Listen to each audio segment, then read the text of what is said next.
বিসমিল্লাহির রহমানির রহিম। যারা আমার ভিডিওটি দেখছেন আপনাদের সবার প্রতি আমার সালাম। আসসালামু আলাইকুম রহমতুল্লাহি বরকাতুহু। রাজনীতির এক টার্নিং পয়েন্টে দেশ, রাজনীতি এবং দেশ একটা টার্নিং পয়েন্টে আছে। আজকে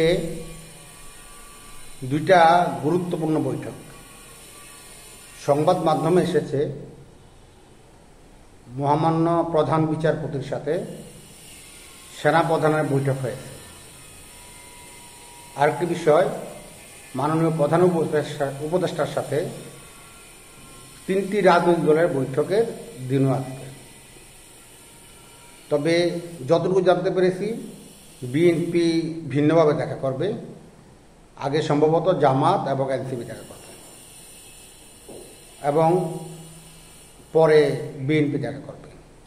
সরকারের ভাষ্যমতে তিনটি বৃহৎ রাজনৈতিক দল। এই কথাটা শুনলে আমার হাসি পায়। জামাত এবং এনসিপিকে জোড়া দিলে বিএনপির দুইটা জেলার সমান হবে না। অর্থাৎ বিএনপির দুইটা জেলার যে আকৃতি আছে, জামাত এবং এনসিপির সারা দেশে এতটুকু আকৃতি নেই। হয়তো সংখ্যার বিচারে দুইটি দল, যা বিএনপি একটি দল। যাই হোক, এই দুইটা বৈঠক এই কারণে গুরুত্বপূর্ণ, গত কয়েকদিন বলতে গেলে প্রায় এক সপ্তাহের মতো কিছু ঘটনা ঘটেছে বাংলাদেশে। এর মধ্যে রুমিন ফারহানা, ব্যারিস্টার রুমিন ফারহানা, উনি স্বাধীনতার একজন সিপাহসালার অগ্নিপুরুষ রাজনীতিবিদ অলি আহাদ সাহেবের মেয়ে। ওনাকে বিতর্কিত করার চেষ্টা করা হয়েছে। আবার মুক্তিযুদ্ধের আরেক সিপাহসালার অ্যাডভোকেট ফজলুর রহমান, তুখুর বক্তা, ওনাকেও বিতর্কিত করার চেষ্টা করা হয়েছে। এবং এক পর্যায়ে অ্যাডভোকেট ফজলুর রহমানের সদস্যপদ বিএনপি স্থগিত করেছে কয়েক মাসের জন্য।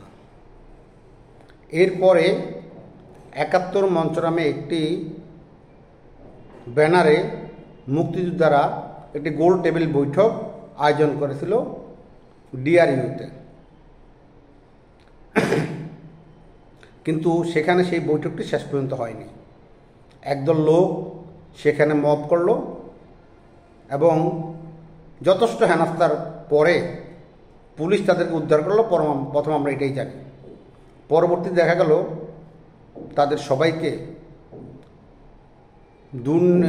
সন্ত্রাস দমন আইনে মামলা দেওয়া হলো। এর আগ পর্যন্ত ওনাদের নামে কোনো মামলা ছিল না। সেখানে মুক্তিযোদ্ধা ছিলেন সাবেক মন্ত্রী রাজনীতিবিদ লতিফ সিদ্দিকী, ঢাকা বিশ্ববিদ্যালয়ের শিক্ষক হাফিজুর রহমান কার্জন, উপস্থিত ছিলেন সাংবাদিক বর্তমান সময়ের খুব আলোচিত মঞ্জুরুল ইসলাম পান্না। এবং মঞ্জুরুল ইসলাম পান্নাকে আমরা বিগত সময় দেখছি, বিগত সরকারের বিরুদ্ধেও সে তার যেটা সঠিক কথা, সত্য কথা সেটা বলার চেষ্টা করেছেন। তাকেও গ্রেপ্তার করলো। এভাবে মোট 16 জন এবং আদালতে প্রেরণ করার পরে আদালত প্রত্যেককে জেল হাজতে প্রেরণ করেছেন। এরপরেই শুক্রবার আরেকটি ঘটনা ঘটল টাঙ্গাইলে। কাদের সিদ্দিকীর আহ্বানে কাদেরিয়া বাহিনী 1971 সনে কাদের সিদ্দিকীর নেতৃত্বে কাদেরিয়া বাহিনী নামে যে সংগঠনটা ছিল তাদের একটি সমাবেশ হলো। এই সব এরই মধ্যে রাজনীতিতে আরেকটি অস্থিতিশীল অবস্থা। নূর হোসেন, ভিপি নূর, সে ঘোষণা দিয়ে জাতীয় পার্টির অফিসে হামলা করল। প্রথম দিনের হামলায় জাতীয় পার্টির অফিসে তারা আক্রমণ করতে না পারলেও দ্বিতীয় দিন জাতীয় পার্টির অফিসে আক্রমণ করলো, ভাঙচুর করলো, অগ্নিসংযোগ করলো।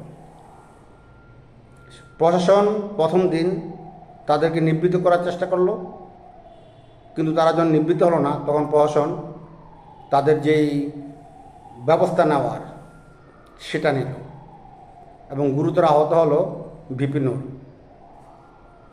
এই ধরনের অবস্থার মধ্যেই মাননীয় প্রধান উপদেষ্টা তিনটি দলকে ডাকলেন। জানি না ওনারা কী আলোচনা করছেন। কিন্তু সেনাপ্রধানের সাথে মহামান্য বিচারপতির আজকের যে বৈঠকটি, এটা যে আগে হবে এটা অনেকেই জানতো না। যাই হোক, আজকে কয়েক ঘন্টা, বাংলাদেশ রাজনীতিতে আজকে কয়েক ঘন্টা অনেক গুরুত্বপূর্ণ, যে কোনো কিছু হইতে পারে এবং আগামী দিনগুলো আমরা জানি না আমাদের জন্য কী অপেক্ষা করছে।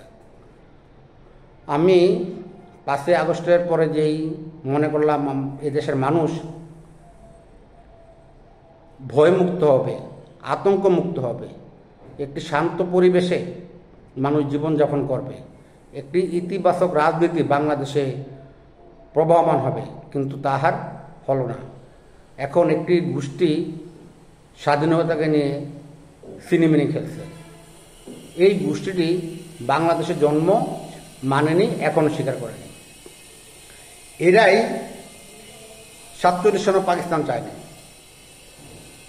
আজকে তারা বাংলাদেশে এক নতুন কালচার সৃষ্টি করছে।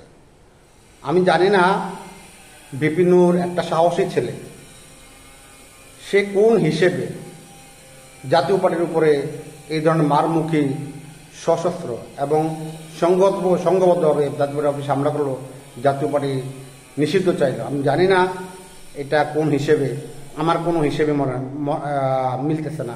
আমার মনে হয় সে কারো দ্বারা প্রভাবিত হয়ে নিজের যতটুকু অনিষ্ট করার কথা, যতটুকু অনিষ্ট হওয়ার কথা, ততটুকু উনি করে ফেলেছেন।